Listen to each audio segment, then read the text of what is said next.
Hey, Dr. Lisa here for another episode of Owning Her Health. And I think the simplest way to describe my public podcast, Owning Her Health podcast, is that most health conversations start with what's wrong with you. And this one starts someplace different. I used to be very much talking about the symptoms of women when I had my clinical hat on and looking at that in a very systemic way, a very empowering way, in that you are not defined by your physical circumstances, your mental circumstances, your emotional circumstances. And over time, that became apparent, very, very clear, very, very apparent to me that owning her health, meaning the human that houses this womb wisdom, that's who I'm referring to as her, needed to evolve from the very yogic, integrative women's health therapy, physical therapy, functional medicine, nutritional gut health, mind and body and gut and all that. It needed to really start to be more of an ecological conversation because environment matters, and women, that's how we are the barometers. We are the barometers. So if I had to describe owning her health now in this evolution of the podcast this season, it's really that, number one, and I am reading this from my notes, but it's built on the belief that you're not broken. I left that philosophy, even though I started in athletic training and sports medicine, and that was all performance. When I went into rehab medicine, when I went into the hospital systems, I was flabbergasted because I was the kooky one bringing an exercise ball in the 90s to a geriatric, a man that had had a stroke's room. And they were like, "What are you doing?"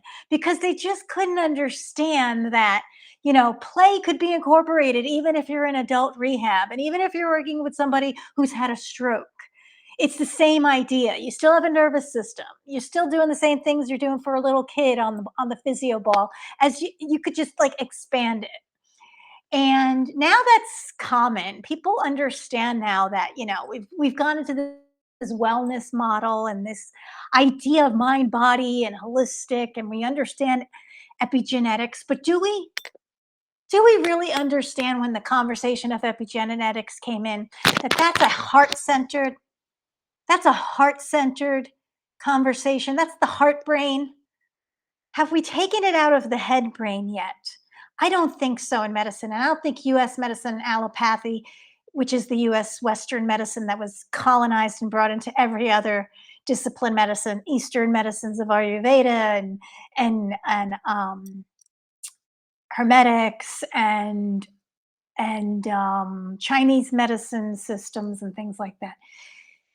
That's all that's all its own conversation. But the premise of allopathic is that it's fragmented. The scientific theory is reductionist, and therefore you can never truly understand the object of your study inside the systems it was created. And so owning her health,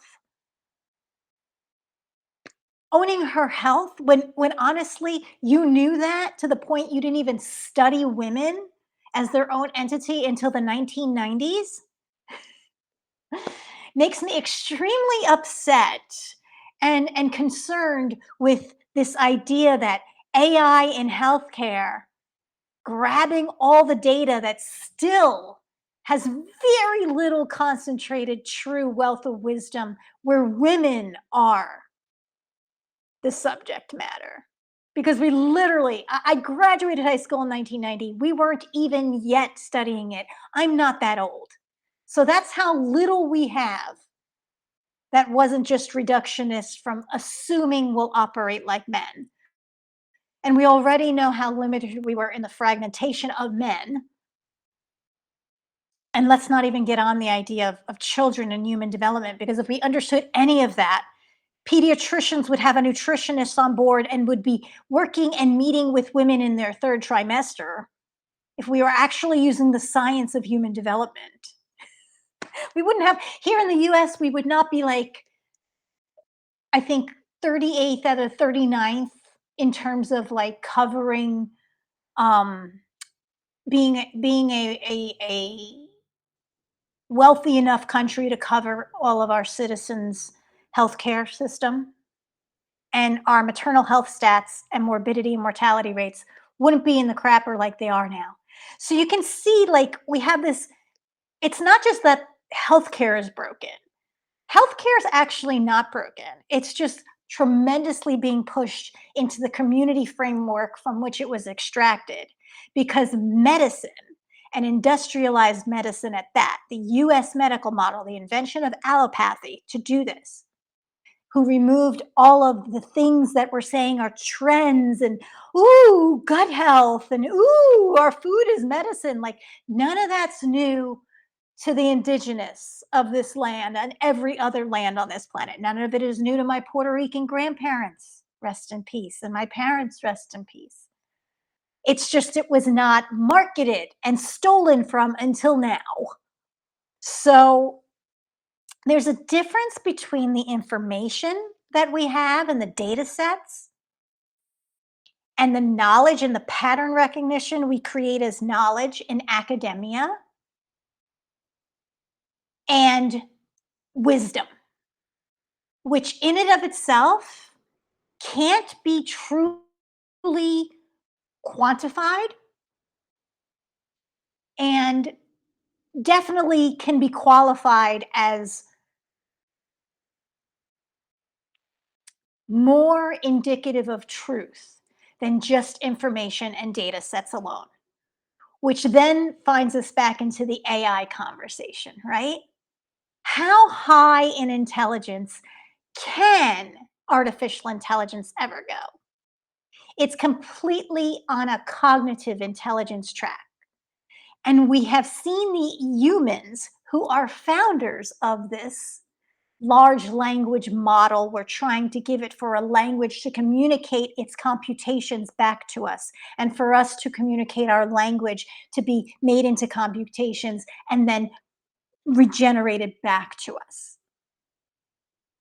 We've seen the limitation because they don't really have the people who are working on this, the scientific data analysts who haven't kind of woken up to the limitation yet.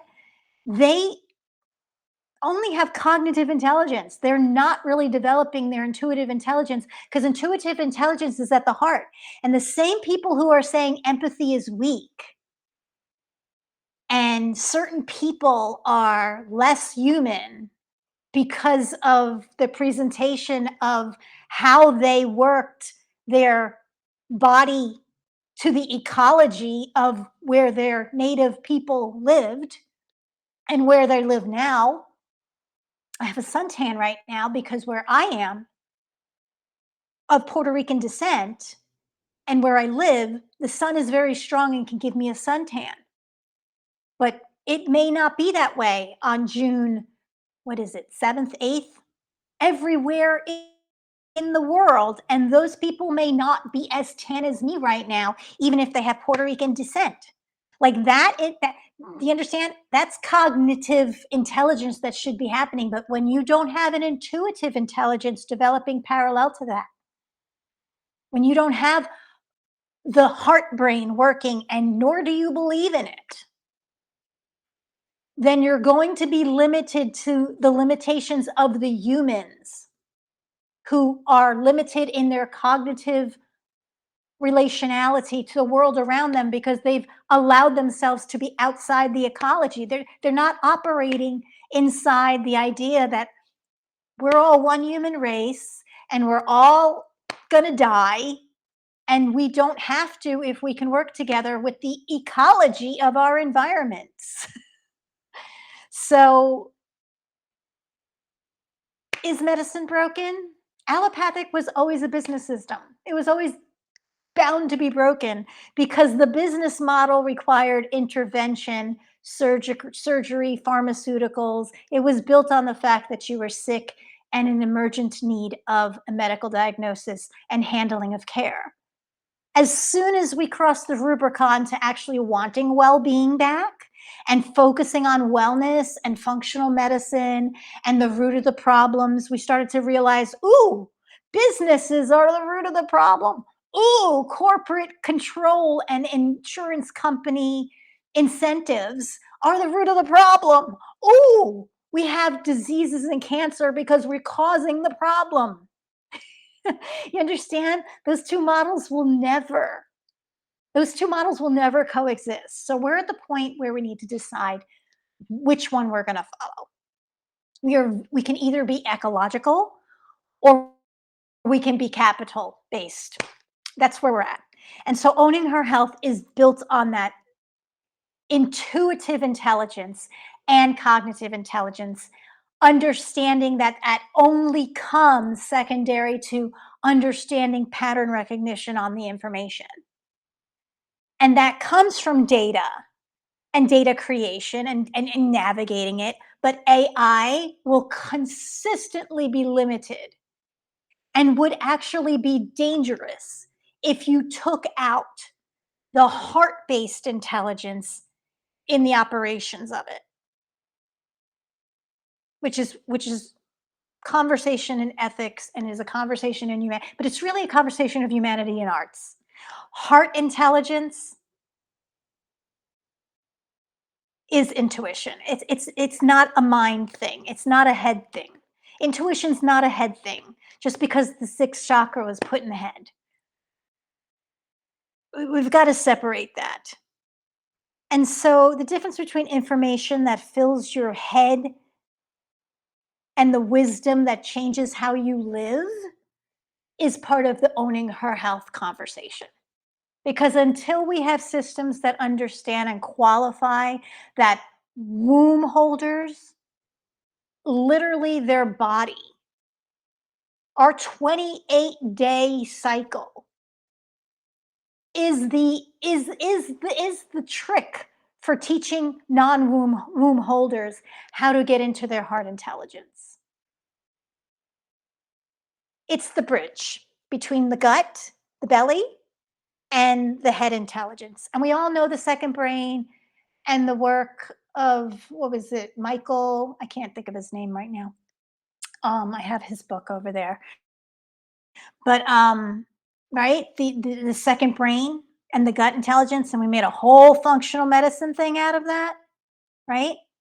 You're still not owning her health just because now you realize that hormones and gut metabolism have a connection to, the logic and the brain physiology and all of that. Because that's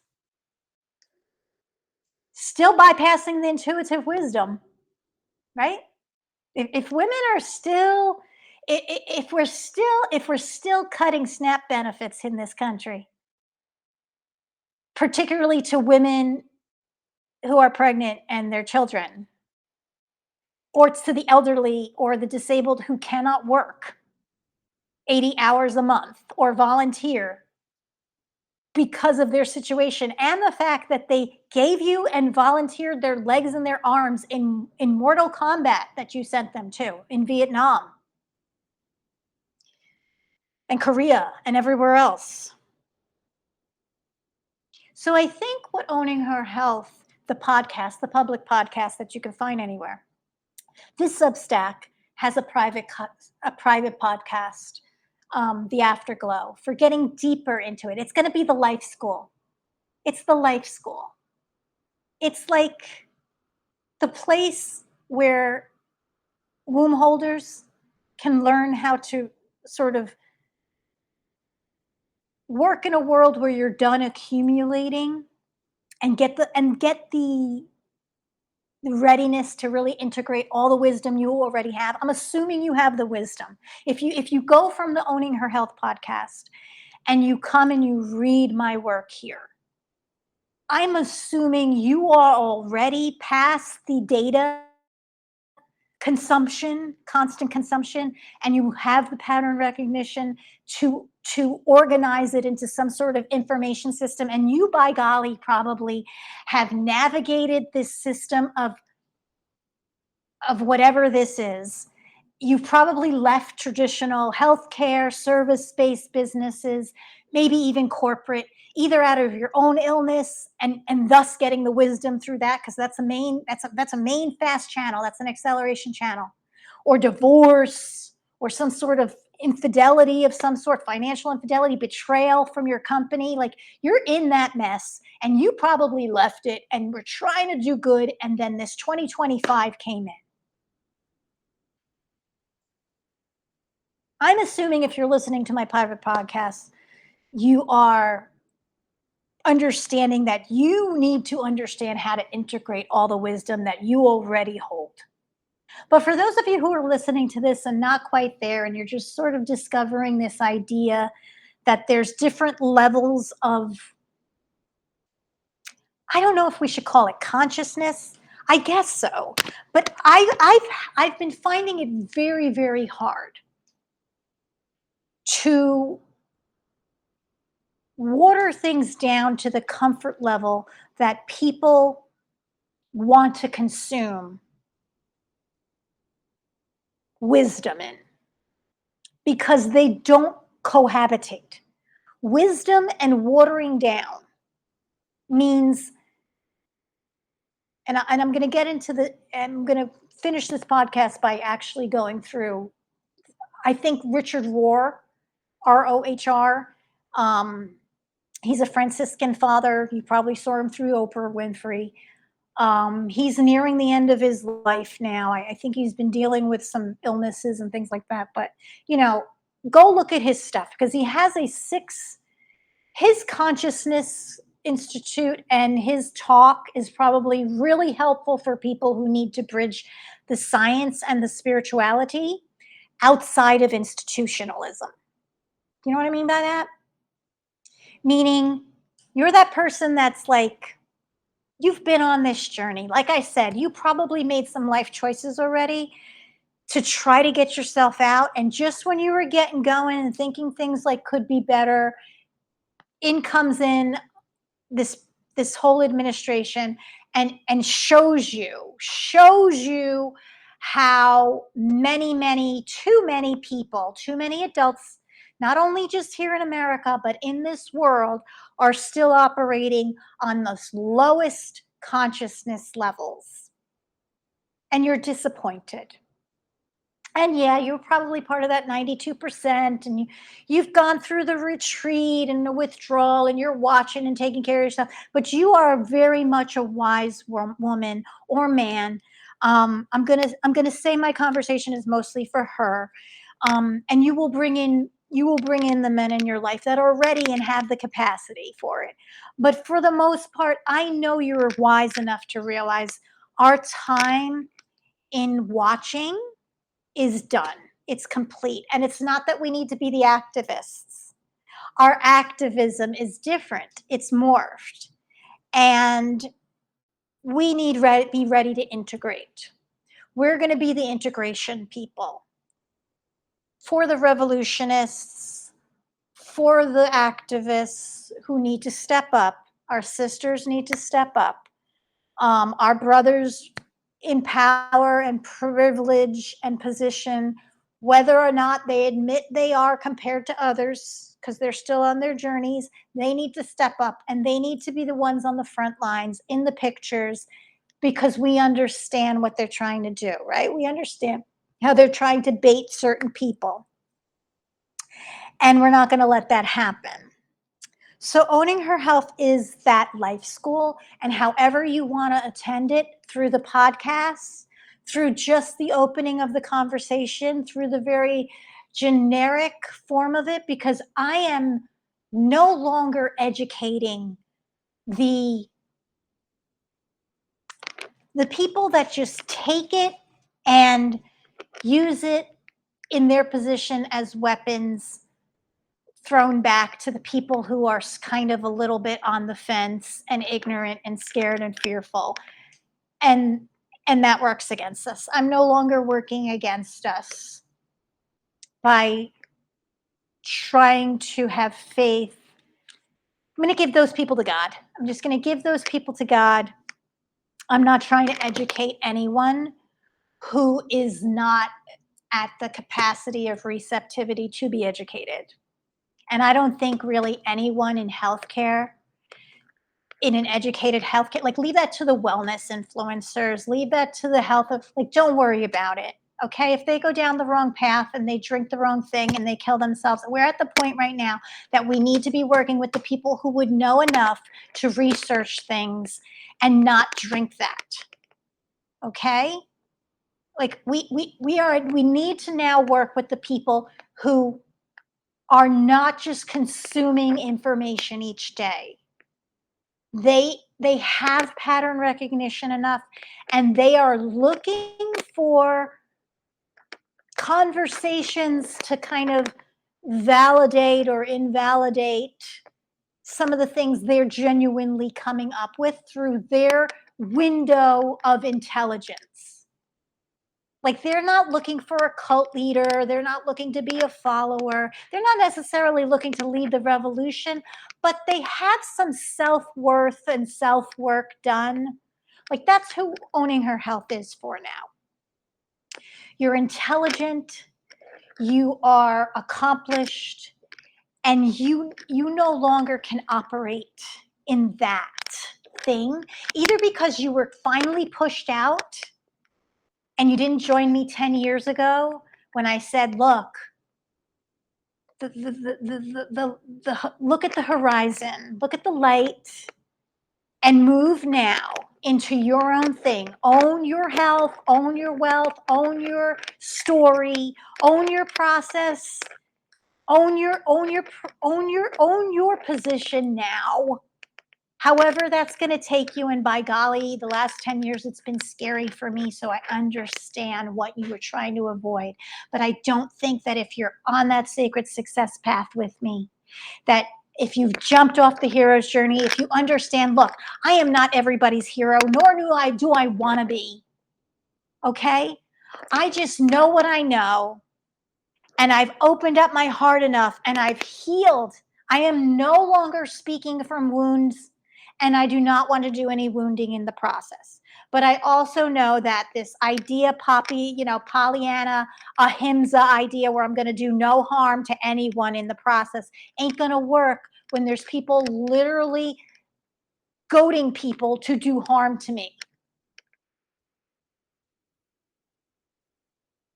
There is a time and a place, and sometimes ahimsa means that you're not going to let the big picture get destroyed through violence, trying to save one flower in the weeds. Okay? We have to understand that.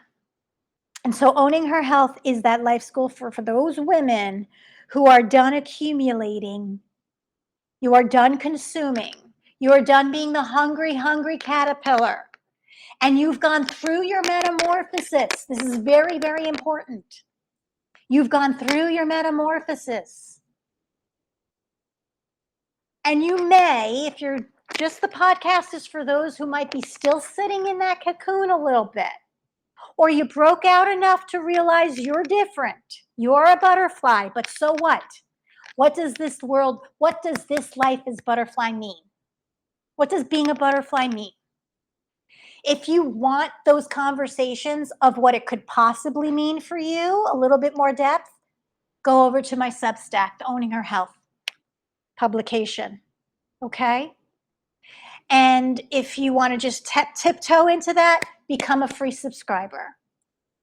But if you actually want to get into the conversations, such as, let's just say I'll deliver today on Richard Rohr's paradigm, but you want to actually apply it to your life, I ask you to support me and my media. I ask you to, because I'm deep in this. The more I try to run away from forming my ministry and having a conversation, a contemplative conversation, and letting my the mysticism of me come out in favor of trying to have conversations we need to have, such as AI and what that really means in the pro and the cons, and what it means for women, and what it means for marginalized communities all over the world. I can't have a health conversation. I can't. I'm past the easily consumed majority.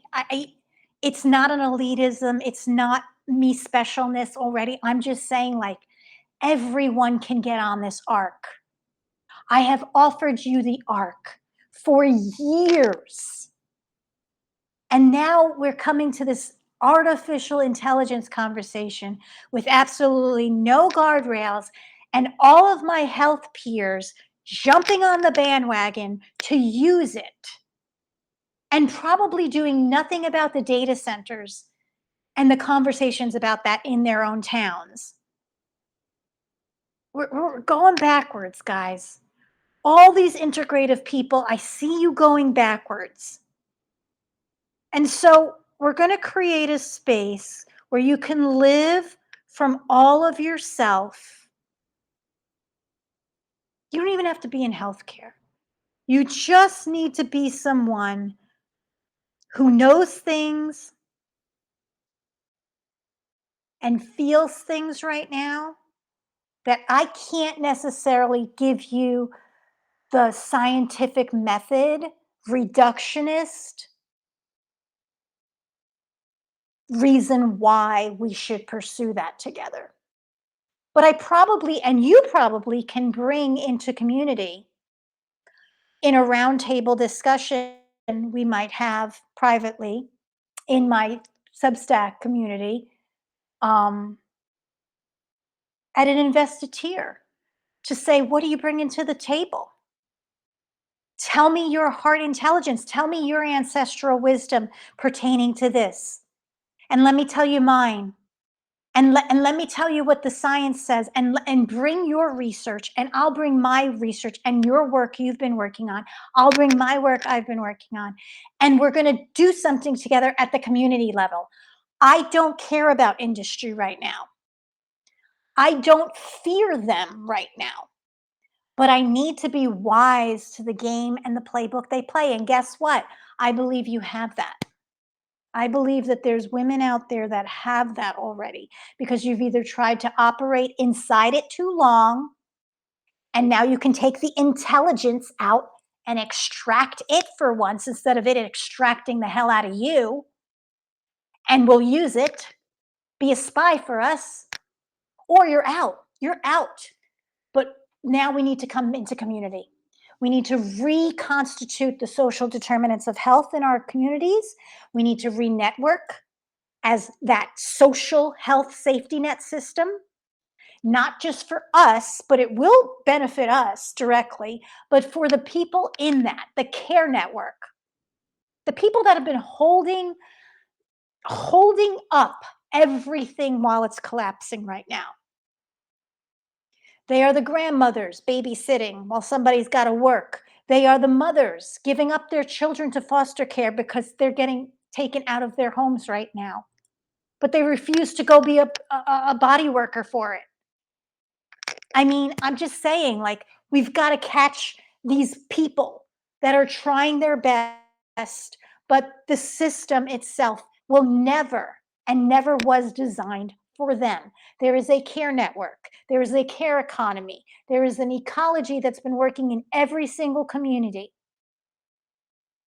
as desperate as that community is. And we see that in third world countries, or what we've deemed third world countries, who are being a hell of a lot smarter with how they're using AI to pull themselves out of that, which many times the US has put them in. And the Western economies wanting control and money and power and position the way it's been, rather than the way it can be. And so, Owning Her Health's a voice for that. I welcome you. I'm Dr. Lisa, and this is Owning Her Health.